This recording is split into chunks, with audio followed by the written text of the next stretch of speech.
Welcome back to Character Select. We have rushed through the game, more or less. We are going for ending B. We have to see Lot, who is not having a great day. For None anybody of these people here are having a great day, it has to be said. For anybody that's curious what we did specifically to get this ending that was different from the last ending, we did not get caught by Mary. We did not drink any poisoned wine or anything like that. So the ham was not necessary. We did have poor ham man is sitting there starving still. Yep. We did have to go to the secret room to find Walter Simpson, Jessica's father. Yep. And that's basically it. We did not release the crows or the rats. So we know that Mary is evil or trying to kill us. Because of the document we got off of old Papa's body. Yep. And Lot did not get killed by Mary directly. But that's basically it. Those are the only two key things that we did different from everything else. Mm-hmm.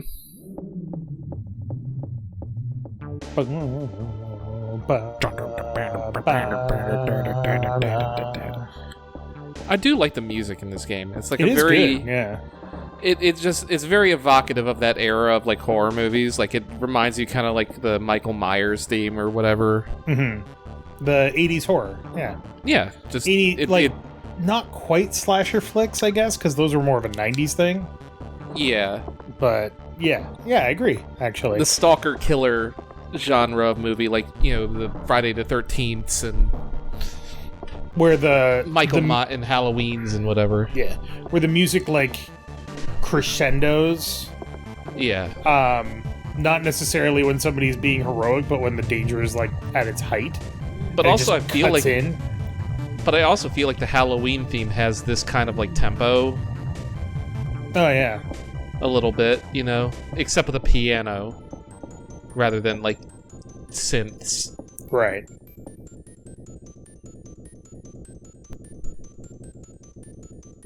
Oh, look, it's Dan. What's your favorite horror movie franchise like that? I'm not really into the slasher flicks. I guess if I had to put my finger on something, and this is a weird pull, but it would probably be Evil Dead. Evil Dead was good. I mean, it was a comedy kind of movie, so... Well, the second and third ones were. Well, the first one was still comedic in its horror. Right. It was also creepy as shit. Did you ever see Darkman? Darkman. Is that the guy who made, masks? Yes, the Liam Neeson, Sam Raimi, air quotes, superhero movie. I saw bits of it, but I've never seen the full movie. But I know, I remember seeing, the posters for it when I was a kid, and I was like, that looks creepy, I don't like it. It's ostensibly a horror movie, in a way. Like a superhero horror movie, because of just how gruesome, some of the deaths that happen in it are. I swear to God, if Bobby kills us in here. But also, it's it's a Sam Raimi movie, in that same vein of, Evil Dead or whatever, right. And it has Bruce Campbell in it. And who doesn't love a good Bruce Campbell? As a cameo at the very end of the movie, credited as Fake Shemp. I'm pretty sure. Yes. That if Sam Raimi does a movie, he is contractually obligated to include Bruce Campbell in it. Well, they are friends, so I mean, plus, who doesn't love Bruce Campbell? He's got that chin, man. I loved him in Burn Notice. He's a good actor. He is. He's got surprising, not emotional range, but he's got surprising ability. He's got the ability to surprise you with his acting. Kind of like Robin Williams did with his turns as like villains in movies like 1 Hour Photo and Insomnia. Yeah. It's like you wouldn't expect that out of him. It's like it's Robin Williams. He's the laughing ha ha ha guy, you know? But oh! But he's a yeah. Damn. That was a bit of a shocking end for her, Dave. Oh man, that was electrifying. Jesus. That was a sound effect. I was honestly not expecting her to get fucking electrocuted. I think kicking her off the clock tower is the nicest fucking way that she can die. Yeah, but does she deserve the nicest way? Oh god, no. So no, she summoned demons in this world, imprisoned her husband, adopted 4 girls just so that they could die, brought 2 demons into this world, and then murdered all manner of, like, birds and cats and bats and rats. So, I still think Ending C is the best ending that we've seen so far, personally. But that's ending rank B. And you're like, oh yeah, you got all the endings now. No, not yet. There's one more ending. One more secret ending. So, we will quick start one last time.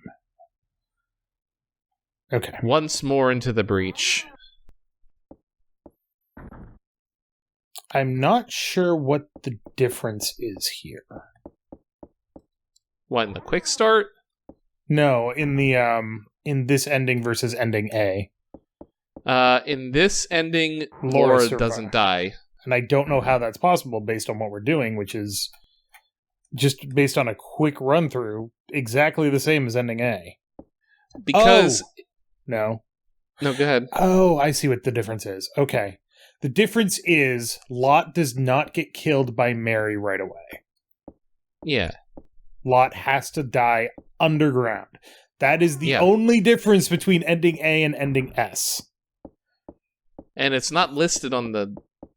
Well, I don't think the SNES version had like an actual ending list on it. I can't remember. I think it probably did. Well, we could check it out after we're done this, because we're playing the rewind version. Yeah. Oh my god, she's killed by gravity! And a also, big fucking pair of scissors through her chest. Sternum. You know, the chestal region. Yes. Alright, we're gonna try this again. We tried this last time. It didn't work. But he's not here this time. So maybe...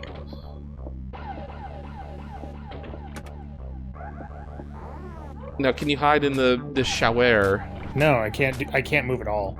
Yeah, see, it works this time. So, we found out that there are just some hiding places that sometimes work and some that sometimes don't. The bathroom is one of them. The bathroom will only ever work at the beginning of the game, and not every time. And hiding behind the curtains will work sometimes, but not other times. It's random, you see. That's how you keep people interested in your games. So you do a bunch of random stuff. Random stuff that doesn't make sense, and you're like, why did it work this time? It didn't work that time. I'm doing the same fucking thing over and over again, like I'm insane. However, crazy man. The interesting thing is, despite all the random elements in this game, and there are a lot... I'm still just a rat in the cage? Well, that too. Despite all the random endings, or random elements, none of them will prevent you from getting any ending. Which is also an interesting way of doing it. Yeah, because it's like, you can either find the staff or the demon thing, statue, but it's like, they both get you into the same room in the same way. Actually, you know what? I stand corrected. There are things that will prevent you from getting certain endings. Like this ending, you cannot get poisoned by Miss Mary. Well, sure, but like, the poison thing isn't a random event, though. It is. Sometimes she's in the room and sometimes she isn't. Well, I guess so. So that is the only one that can screw you out of certain endings. Yeah, I guess so. That's true.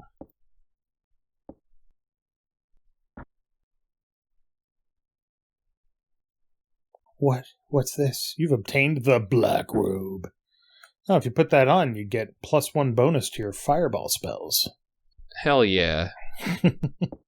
But a -1 penalty to your attempts to cast healing magic. That's okay. I don't think she knows Cure. Alright. Check out the nest.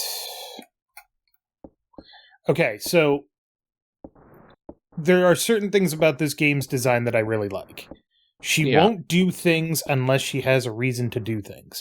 You as the player knowing that you need to push that box to get to the nest doesn't mean that she knows to do it, so she's not going to bother. Right. And I like that. It does make... Hold it. Fucking what? God damn it. The one time... The key is in the box. One the key time is in the I box. don't check the fucking box. Oh, that's how it works, Dave. Oh, you my take it for God. granted, and the game is sitting there like, it will get him this time, the stupid motherfucker. Fucking Happy Halloween Day. It's actually November now, Tyler. God damn it. What's a spooky surprise from beyond Halloween's grave? Back for one last surprise. And of course, the problem is, this is an additional chance for Bobby to show up. Our friend. I'm pretty sure when the game stalls out like that, it's because it's determining whether or not Bobby shows up. Pretty sure that's what's happening. I don't think it would be that computationally expensive to figure out. Well, it might also be doing like a save too. But I feel like it's doing a lot of things when it stalls out. What? Dave. What? Is it Where's now the key, in Dave? Is it now in the nest? Do you have to check the box to be like, oh, is it in the nest now? Oh, I didn't get the perfume. Damn it. Does the perfume spawn it? I don't know. I have no fucking clue. This is such a weird game, Dave. Okay. Apparently I can't move faster or cancel out of it. Cancelotl. Alright, we got the perfume. Alright. Good old parfum. We're gonna have to check that bird's nest again. Unfortunately. Because it can't be in the box now, because we've confirmed it's empty. So I still get screwed by the RNG. Fuck. RNGesus strikes again. But we'll go to the kitchen first.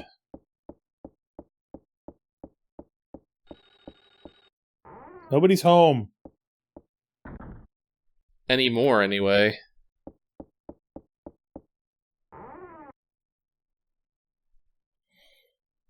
Okay.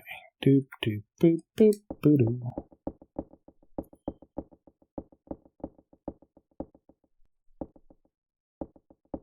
Get dunked on.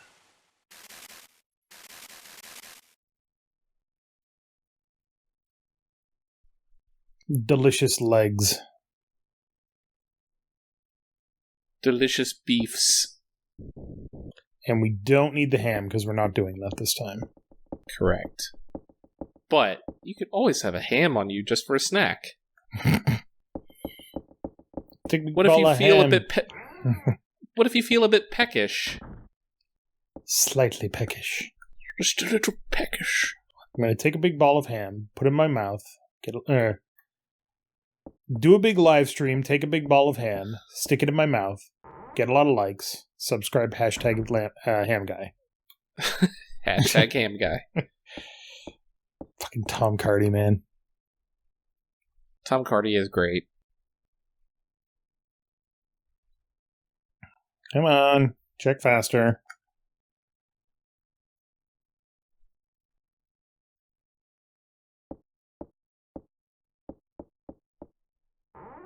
All right. Bobby, be nice. And Johnny be good. All right. Bobby's being nice.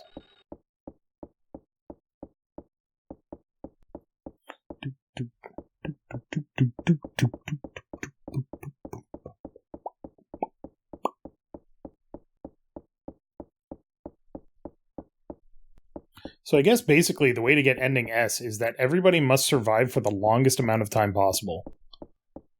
Lot can't make it through the game. Anne's going to die right away. Yep. All right. Do this door And first. Bobby, Dan, and Mary die at the end. Mm-hmm. Where all is right in the world. So if there's no key here, we have to reset because the key can't be anywhere else.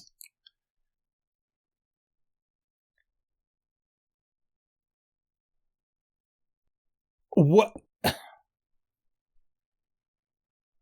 Are you fucking kidding me? Womp.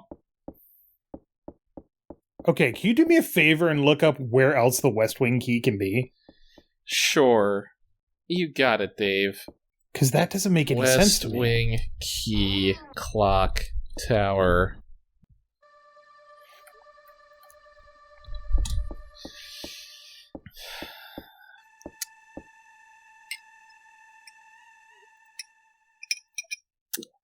The West Wing key is a mandatory key in Clock Tower, the First Fear. Mm-hmm.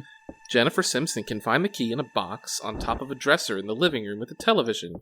Yeah. Or by moving a box to reach a bird's nest on the second floor near the first storage room. What if it's in neither of those places? Are you sure you don't have it in your inventory for some stupid reason?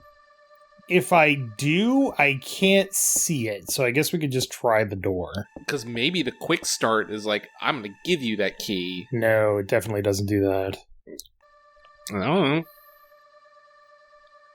Alright. Let's just give it a try, and then we can restart.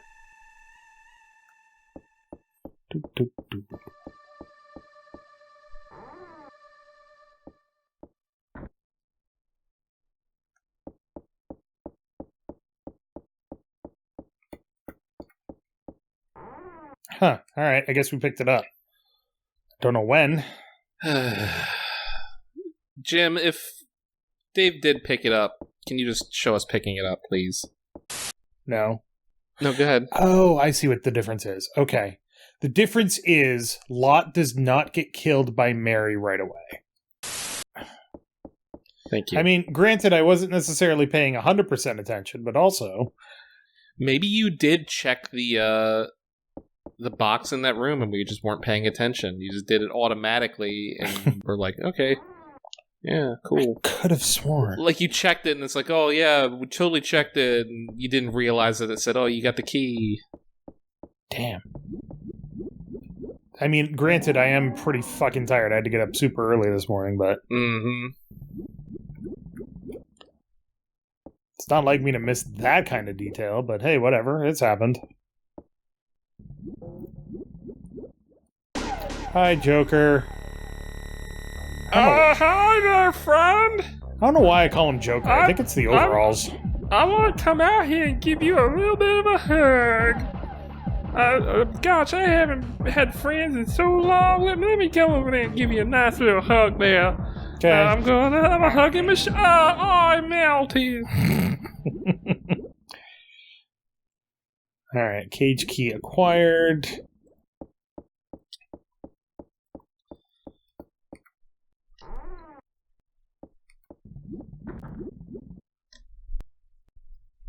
Quick nap.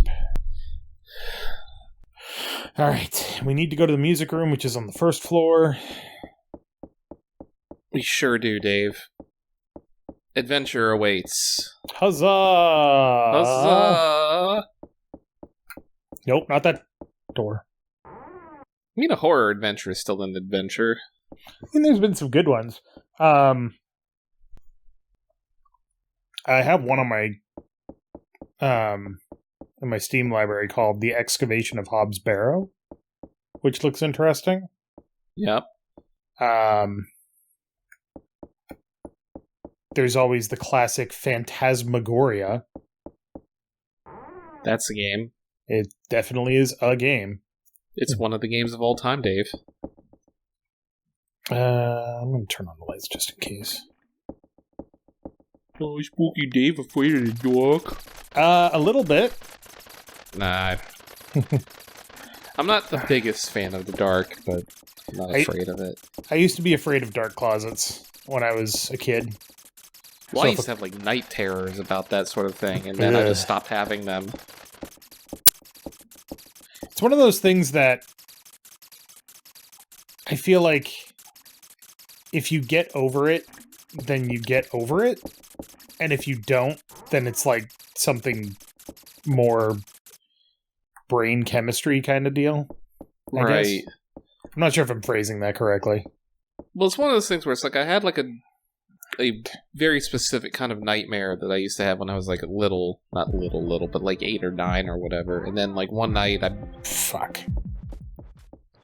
kind of dealt with it in a way, and then I haven't really had a nightmare like since then. Yeah. Like not in the same kind of way. It's just I'm not sure what that's about. The human brain is freaking weird. I mean, there's a lot about the brain that we don't know, and there's a lot about the subconscious that we don't know. Even more, really. Mm-hmm. Not this room, even though I need to come back here. That's why psychologists largely guess and make inferences and stuff like that, rather than being like, oh, this is exactly what's wrong with you. Mm-hmm. Any doctor, any mental health doctor that is confident in their diagnosis is not a good one. Yeah. Donk. Which is a shame, because like that's what people are looking for. They're looking for solid, complete answers, and a good doctor will not give you a 100% guarantee that this is what it is. They'll be like, we're gonna try this. Or we think it might be this. Fuck. Until like the human brain and all of that's like completely and totally mapped and sorted out and are you serious, Bobby? Like decoded and whatever, it's always going to be like that. Sad but true. Alright, we need to rest. This is super dangerous. But it'll happen someday. I'm fairly certain it'll happen someday. I kind of feel like there's always going to be some kind of ambiguity to the human brain, and I'm okay with that. Well, it's all electrical signals, ultimately, and chemistry. Right. So, barring the existence of, like, a soul or something that is intangible and ineffable or whatever, then it's like you ultimately, given enough time and resources, can figure out exactly how the human brain will operate. True. Alright, we're gonna try doing this again. But then that runs into, like, that whole... Have you ever heard of the concept of Maxwell's demon? Is Maxwell's demon the one where an outside force prompts you to do something? Or is that an entropy thing? No, that's like the Son of Sam or something, right? I couldn't tell you. No, or is Maxwell's demon the entropy one? No, you're thinking of Laplace's demon. Oh, right. Right. Maxwell's demon is the concept that if the universe is understandable, then a being with sufficient computational power and knowledge could predict all future events, like deriving from any initial start point. Right. Which then eliminates the possibility of free will, because you can predict every single outcome. Right, I have heard about that. It's not fate. It's and it's not fate, it's not destiny, it's like mathematical certainty or whatever. 1 + 1 will always equal 2. Therefore, if you go to the store today, you're going to die in a fucking car accident. Because all of these other elements are moving in a specific way, and et cetera, et cetera, et cetera. Yeah. That's Maxwell's demon. Gotcha. It's one of those fucking fatalistic things. Yeah. But then it's like, it's one of those logical paradoxes, because then you have to be like, well, if we do have free will, then the universe can't be perfectly understandable. You'll never 100% know everything at one time. And we know that to be true at this point because we have like the Heisenberg uncertainty principle and that sort of thing, where it's like you can't know the position and velocity of a particle at any point in time. So you can't prove. And there's also like the like mathematical uniqueness and completeness theorem, where it's like you can't prove something is both like unique and complete at the same time, or something like that. I forget exactly what it is, but it's like there are certain axioms that you can't prove, and that's a good thing. Like, you can this statement is false. Yeah, you can infer stuff like or stuff like that. Yeah. Remember, if the statement is false, then it's true. But if the statement is true, then it's false. But if it's false, then it's true. Right. You can't. The other one that I've seen, the one that I like, actually, the version of that is statement 2 is false, statement 1 is true. Yeah. Kind of the same vibe. Yeah. And then it's just, you get into the circular logic, and it's a logic bomb, really. Yeah, it's unsolvable. It's the same kind of thing of dividing by 0, where it's like, you can put those symbols on a page, but they logically don't mean anything. Yeah, because what does it mean to divide by 0? Nothing? Well, 0. No, it's not nothing. It's undefinable is the thing. It's not like... It's impossible to define. Yeah. Because 0 is not a quantity. Basically. It's funny that you can't divide by 0, but you can divide by literally everything else. -1? Well, sure. Because... imaginary number? Of course. Well, because, like, I think if you graph it, it does, like, a weird, like, asymptotic, like, divergence or whatever. Like, it looks like it's going to go to infinity, but then it doesn't. It just kind of fucks off in a weird direction. Yeah, that sounds about right for fucking weird-ass math shit. There's a great YouTube channel, Eddie Wu, I think his name is. Like, he's an Australian math teacher who does, like, very good, like, explanations of, like, calculus and trigonometry and that sort of stuff. I can't remember. I think he had a video where he's, like, deriving division by 0 or something like that. Like, this is why it is weird and impossible or whatever. Huh, I might have to look that up. If not, he has a very good series of videos. I think it's like 7, 8 or 9, like 5 to 10 minute videos on like the most beautiful equation or identity in the mathematical world or whatever. That's not the golden ratio? It is not the golden ratio. The golden ratio is not an identity. It's a... well, I guess it is an identity. Yeah. But it's not the golden ratio, no. Golden ratio is just the square root of 2. Or something like that. Yeah, but the golden ratio is interesting because it's one of those things that shows up constantly in human history. It's not one that you would expect because it's not something that has any mechanical usage in real life. It just keeps coming up. It's weird. Well, no, not the one I'm talking about. Oh. But no, the golden ratio comes up everywhere. Yeah. You're gonna die, clown!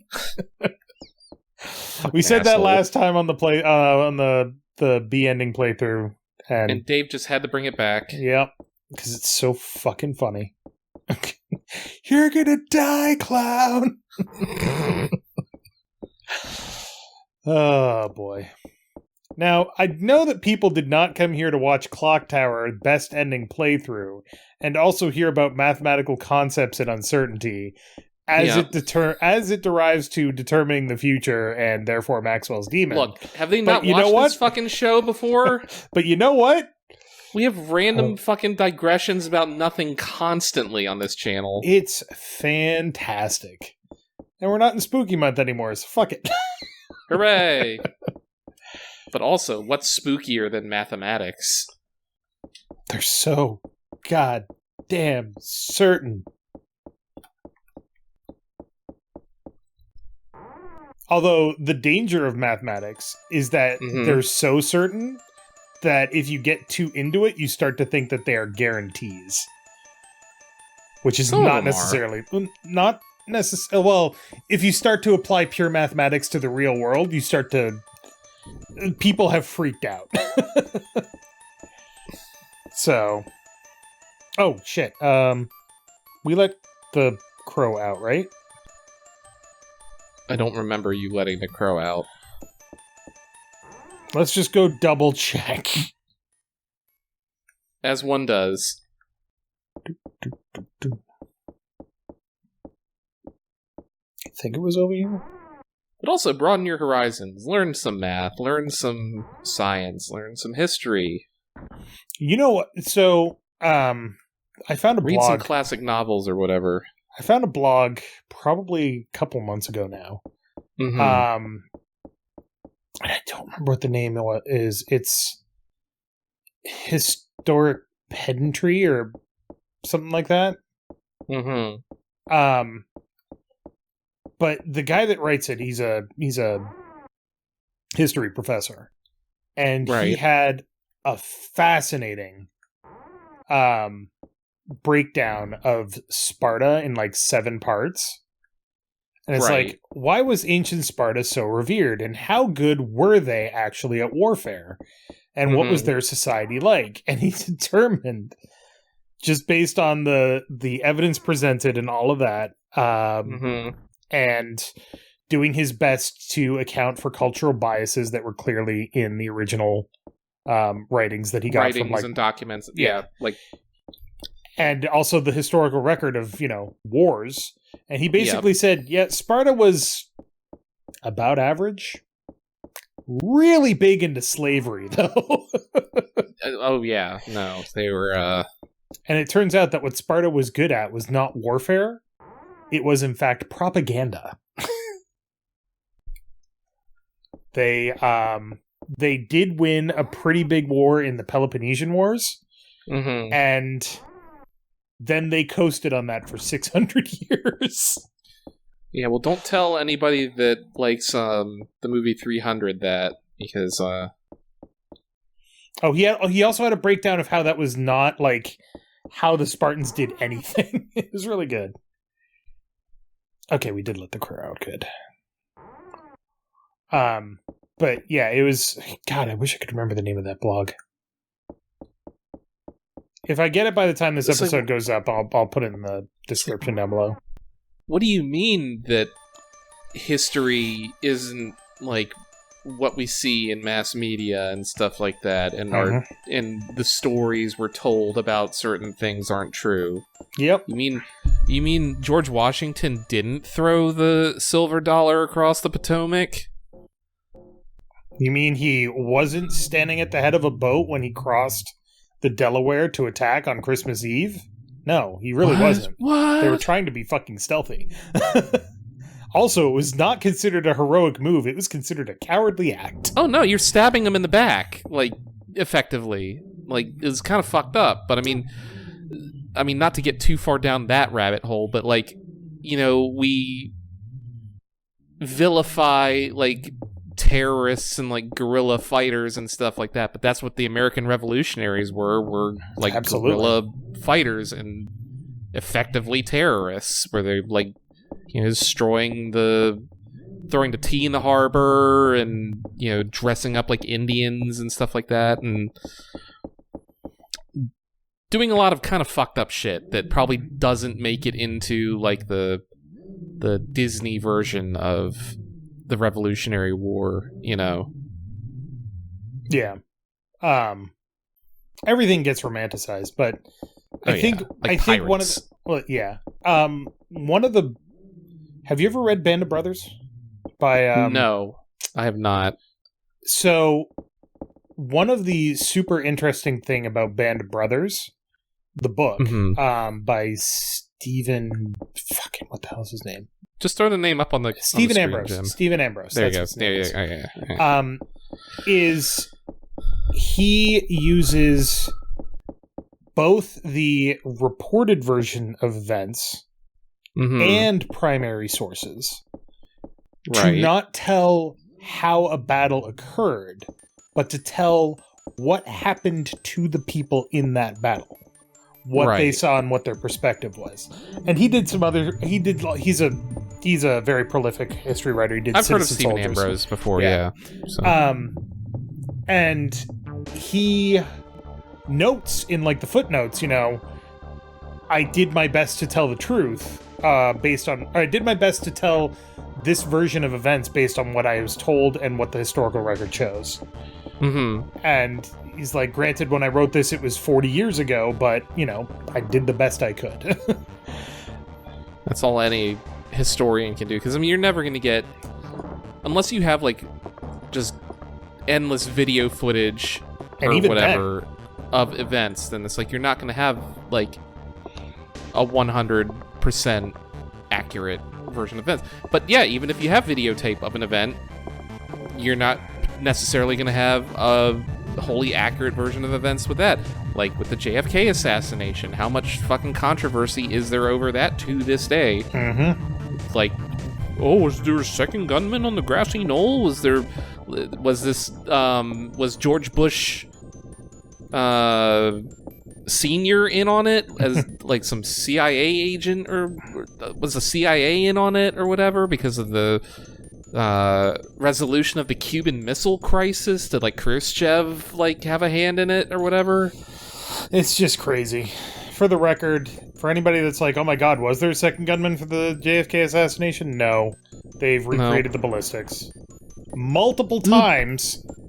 But then you can watch like any number of documentaries, air quotes, that are like, well, actually, if you look at it this way, there's an impossible angle on the bullet. Blah, blah, blah. Nope. You know. Deflected. No, I know. I'm just saying, like, people will look at that evidence that you hand them and be like, no, we can explain it this way. Oh yeah, that's the basis of a conspiracy theory. They have no evidence. They have no evidence for their theory, but they demand that you have all the evidence to disprove their theory. But then they don't accept the evidence that you give them, like the moon landing people and the Earth is flat people. That fucking video where a guy was like, well, we're going to stand as far apart as possible, and, you know, the Earth is flat, so these two things are going to line up, and then they don't. Oh, wait, that's weird. It's weird. Can you lift the thing up, like air quotes, the exact experimental distance that this would be if the Earth was round at the circumference that people have calculated? Oh, I can see it now. That just means our experiment was wrong. All right, here we are. Ending S. I love that so much. So good. Ending S. Here we go. Yep. Oh, we don't have to do another panic here? Interesting. Yeah, because this is ending S. Because I think, well, we'll find out. It's literally going to happen right now. Yeah. Duh. No, run! Get him! Or don't let him get you. So we're climbing up to the clock tower one last time.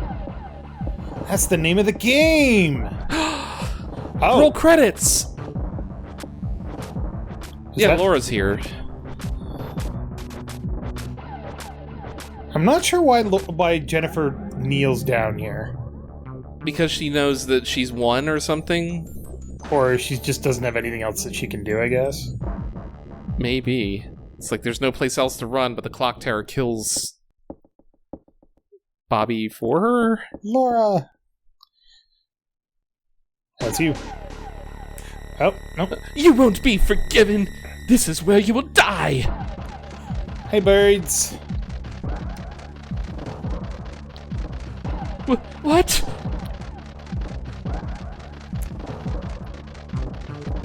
Ooh, there's a lot of moving parts on this screen. It's moving real slow. What are you doing, stupid crows? Oh. Mary, no! Ah! Interesting. Bong. Yeah, literally the only distance here is that Laura lives, and then she just gets up and is like, oh, we're gonna stand here together. And then they kiss. And then they kiss. Wow, they don't even say anything to each other?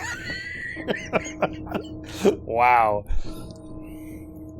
Have all endings cleared in the ending list. We did it, Dave. We did it. We done did it. So yeah, sadly this is not the canonical ending. There's no reason why Laura survives this time and doesn't in any other ending except A. But yeah, ladies and gentlemen, that was Clock Tower. And this game, a lot of Clock Tower. There's a lot of Clock Tower. It's like fucking 12 episodes of Clock Tower. This game, it is so easy to forget that this came out in 1995 on the Super Nintendo. Yeah.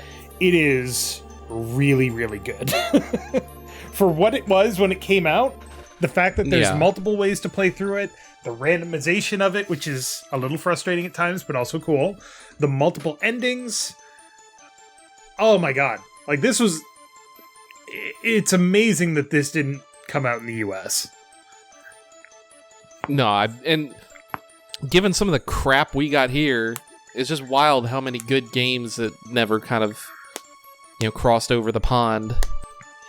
But, like, the sprite work is honestly impressive. The music is great. The backgrounds. The only thing I would say is that the game is a little short on its own. But even then, like when you're still trying to figure things out, it's... And you're going for like the better endings and all that. Yeah. And even the first time that you play through, you're going to be playing this game for like an hour, a couple hours. That's not bad for an adventure game.